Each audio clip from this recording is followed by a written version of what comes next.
Iran and America, once fast friends, turned foe 40-plus years ago with Iran's Islamic Revolution of 1979. But were they ever friends? Platonic friends on a par, that is. Iranians remember no less than some 60 years of bilateral underlying enmity, beginning with US bullying. How can you beat a bully? You can't very well be a bigger bully than the biggest, even if you want to.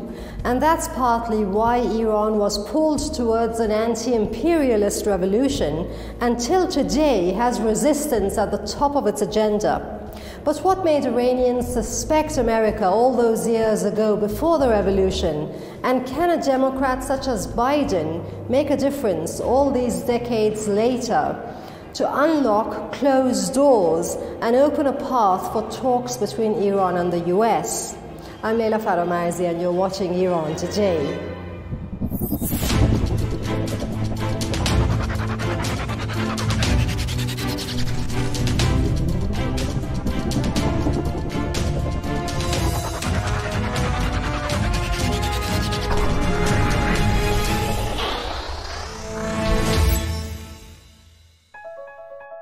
A day particularly marked in bad blood between Iran and the US is the 4th of November, or 13th of Aban on the Iranian calendar.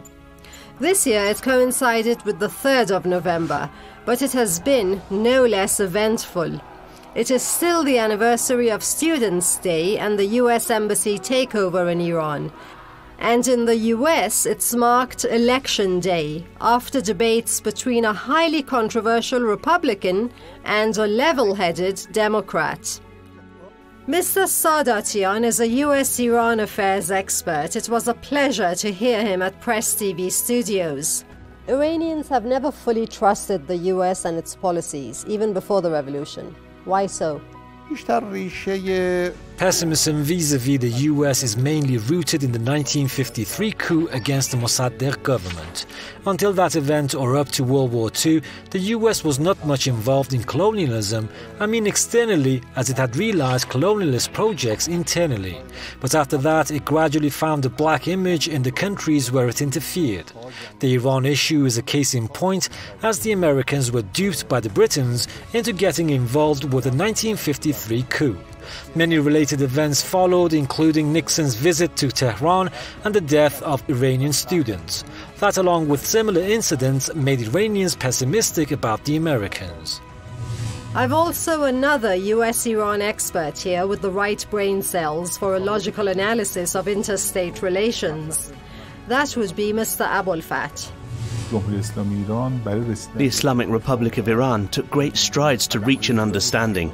It even ignored its demands in order to reach a win-win deal, but the Americans broke their pledges, as the Europeans have acknowledged it. Furthermore, the atmosphere of mutual confidence built at that time was damaged, while it could extend to non-nuclear issues too. Therefore, the Islamic Republic of Iran had no other option than resistance. It was Iran's sole choice, particularly after Mr. Trump came to power. Maximum resistance against maximum pressure. November the 4th, 1979 is a symbol of the confrontations between two forces in the history of the Islamic Republic.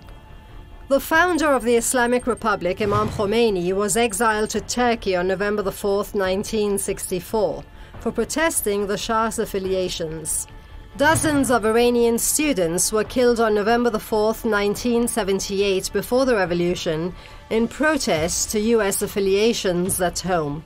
And finally, the capture of the US Embassy was on November the 4th, 1979, year of the revolution. This was the end of the counter-revolutionary actions of the embassy in Iran. When Imam Khomeini was faced with the action, he referred to the embassy takeover as the Second Revolution. The celebration of this day, Students' Day, is a celebration of the efforts of a country that has aspired to stand against the desired order of a superpower. Interestingly, Donald Trump also chose the same day in 2018 to reinstate sanctions on Iran. The Americans maintain that Iran disrupts any order. The US is a superpower and has spent $8 trillion realizing their regional ambitions. Thousands of US servicemen have died in the Afghanistan and Iraq wars in order to restore order. The Americans say Iran complied with the world order up to 1979, but it turned to revolutionism afterwards. Referring to his opponent Biden, on the question of whether level heads might think for themselves henceforth or continue to be guided by policies set by their predecessors, as has been the case with US presidential successions, our next guest says, let's see what Mr. Ajorlu has to say. He's editor-in-chief of the political magazine Mosallas. It would be both correct to say it would make no difference or would make a difference. You may ask why. It's because of political psychology, policy making, international relations that would make people and parties different from one another. A case in point is the difference between Obama and Bush Jr. So was the case with Bush Sr. and Bush Jr., Mitt Romney, Colin Powell or McCain would be totally different from Trump, were they elected president? However, they are the same regarding the Americans' objective of containing Iran and causing the country to change its behavior. Democratic presidents of the United States have evidently not refrained from any blows against Iran. The string of sanctions Iran's post-revolution history has been decorated with were colorfully named by Republicans and Democrats alike. Executive sanctions against Iran began with Democrat Jimmy Carter. Clinton later took important steps to hit the Iranian economy with his unprecedented sanctions. The Obama administration, especially Secretary of State Hillary Clinton, was at the forefront of all U.S. administration sanctions against the Iranian people with painful sanctions. Suffice to look at her book, Hard Choices, and see how she committed herself to cutting off Iran's oil, or lifeblood. She made every effort to build an international consensus against Iran. Would it make any difference to Iran if a Democrat such as Biden got in, or a Republican such as Trump? Donald Trump and Joe Biden could not be viewed as totally different. Both may create opportunities and threats for the Islamic Republic of Iran. We cannot say Biden is good and Trump is bad. If Biden comes into power, he would create both opportunities and threats for Iran.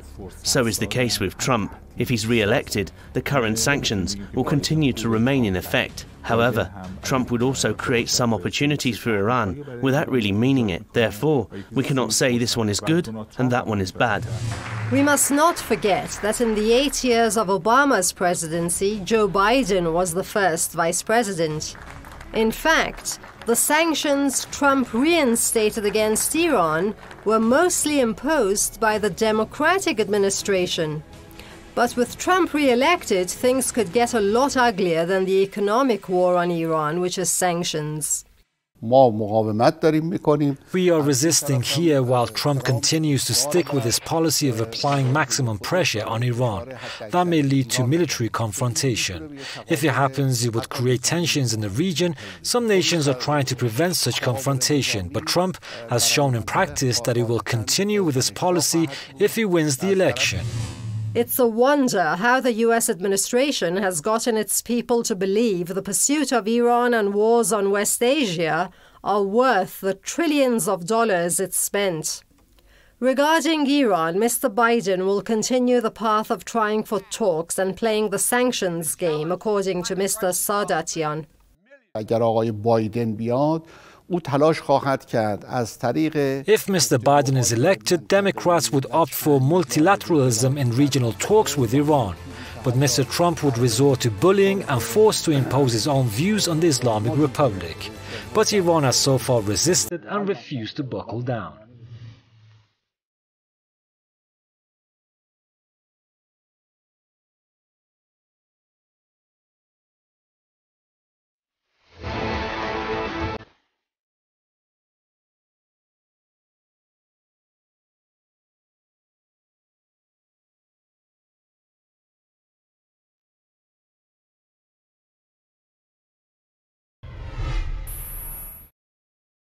What you see here now in what was the US Embassy would have 50 years ago been state-of-the-art telecommunications machines. Speaking of which, people in virtual media networks and different media outlets today have been talking about one presidential candidate over the other. Who would make a better US president, in other words, for solving the crisis between Iran and America?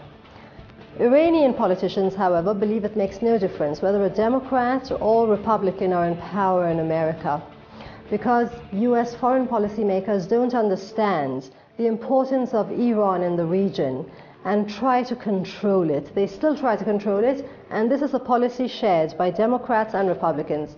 The only difference is mostly in their rhetoric. Whatever one might say of the Democrats, Republican Trump got to represent the same party that led the United States during the Iraq-Iran war.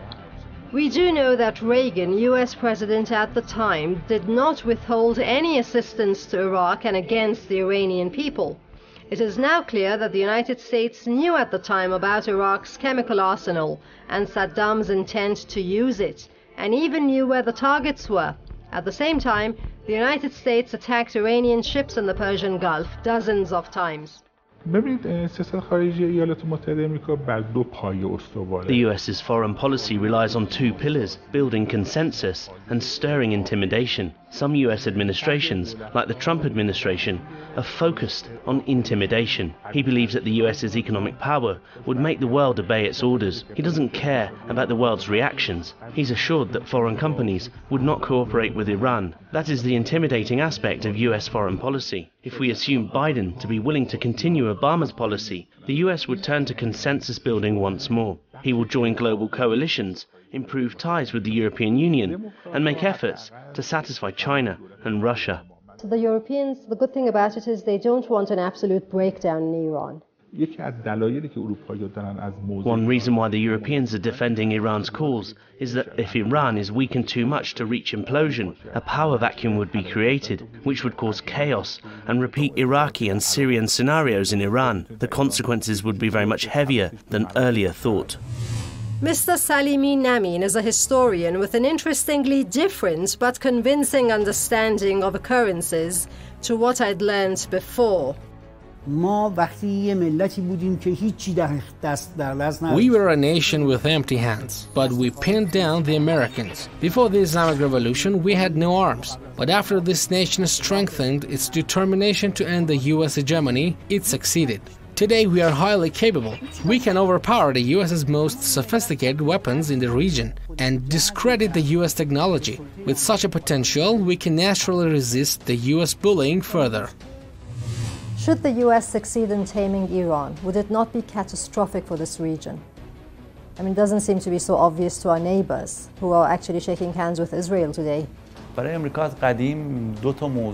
US has long focused on two issues in the region: energy security and Israeli security. Relying on these two strategic issues, the US is justifying its presence in the region. Following the Islamic Revolution in Iran, the Americans have felt a threat to the Israeli security on the part of Iran.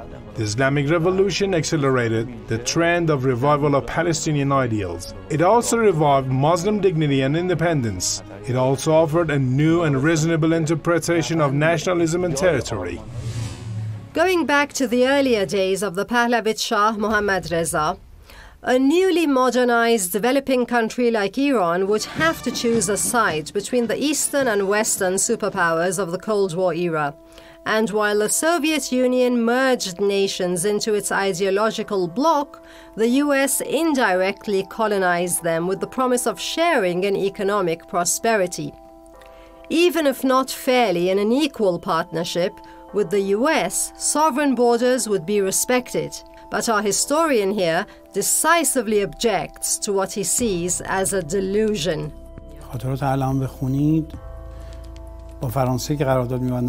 When France was to sign an agreement to develop subway stations in Iran, the US ambassador opposed, and the agreement was not signed. On the nuclear issue, the Americans were opposed, even to the research plant. You must know that France was giving Iran the technology. It was the Soviet Union that gave Iran the steel technology. The Americans refused to provide us with the steel production technology that was the motor of all industries. That is not the only reason why many an Iranian has suspected the honesty of US policy for decades before the revolution even. It began with what's known as the 1953 coup that toppled the oil nationalization era Prime Minister Mossadegh. Of the other prominent reasons for Iranian distrust, some are Iran's adoption of the capitulation bill, which went on from October the 13th, 1964 to November the 4th, 1964. It was brief, as it was an intervention both the administration was largely reluctant about and the people were infuriated by. Next is the US's endeavors to cause the failure of the Islamic Revolution. The highlight would be January the 28th, 1979, after the US realized that Iran's new governing system would not be bent into the ally it had hoped. Third would be the US's provoking separatism among ethnic groups. We are referring more to 1979 to 1980, however, that's a ploy the US inherited from European powers of past. Fourth would be the US's issuing of resolutions against Iran and sheltering the Shah or deposed king in 1980 for cancer treatment. I leave the most current reason to return to in a bit. Before getting back to where we were, I give you Shahrzad for a look at what other media outlets have to say.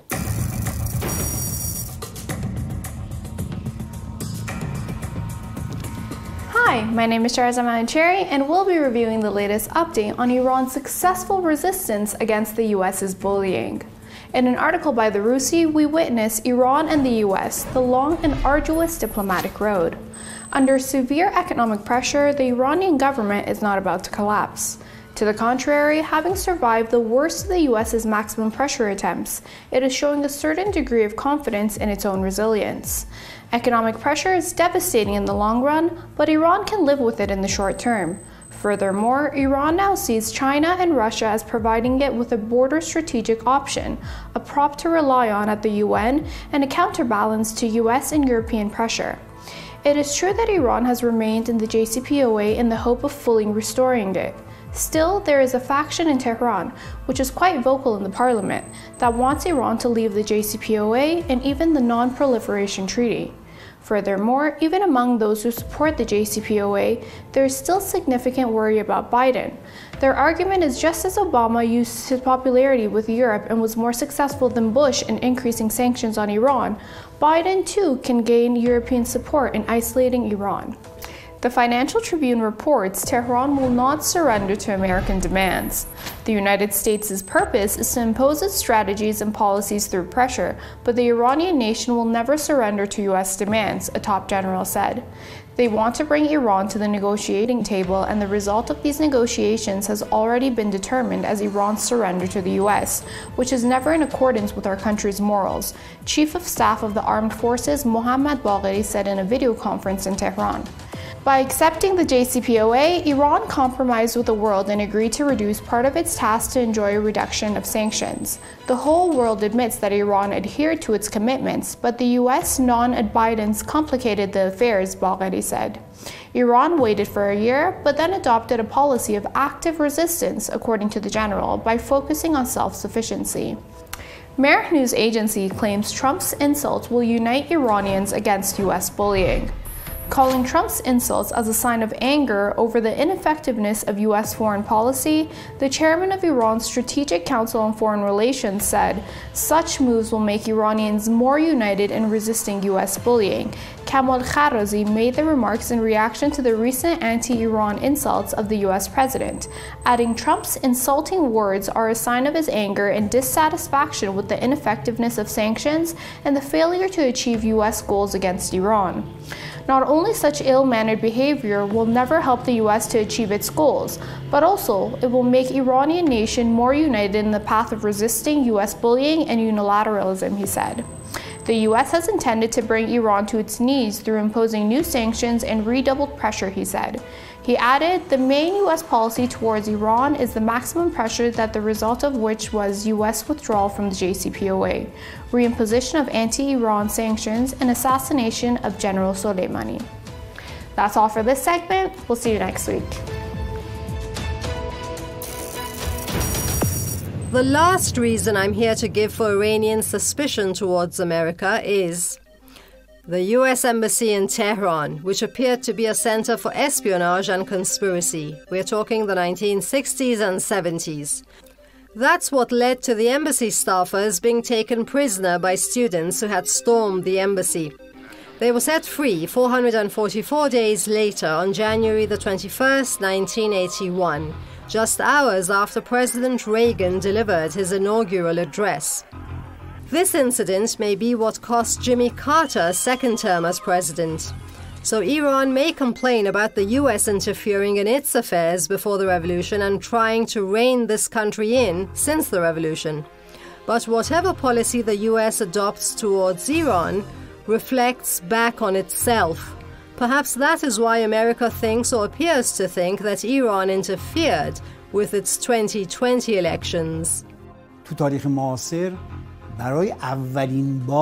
the contemporary history, the trend has been reversed for the first time. It was the Americans and Britain who decided who had to become prime minister in Iran. But now, Iran is accused of interfering with the US presidential election. The claims that Iran is sending emails are untrue, but the fact is that we are influential in the US election.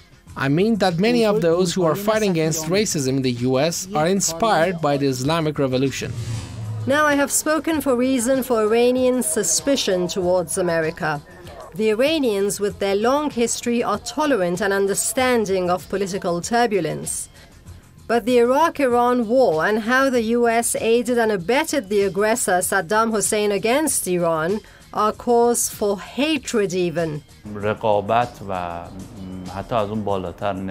Rivalry and even conflict between Iran and the US may lie under the same opposition to a political interpretation of Islam. In the other words, since before the end of Second World War, we saw Islamist tendencies with political approaches in Egypt, the Muslim Brotherhood.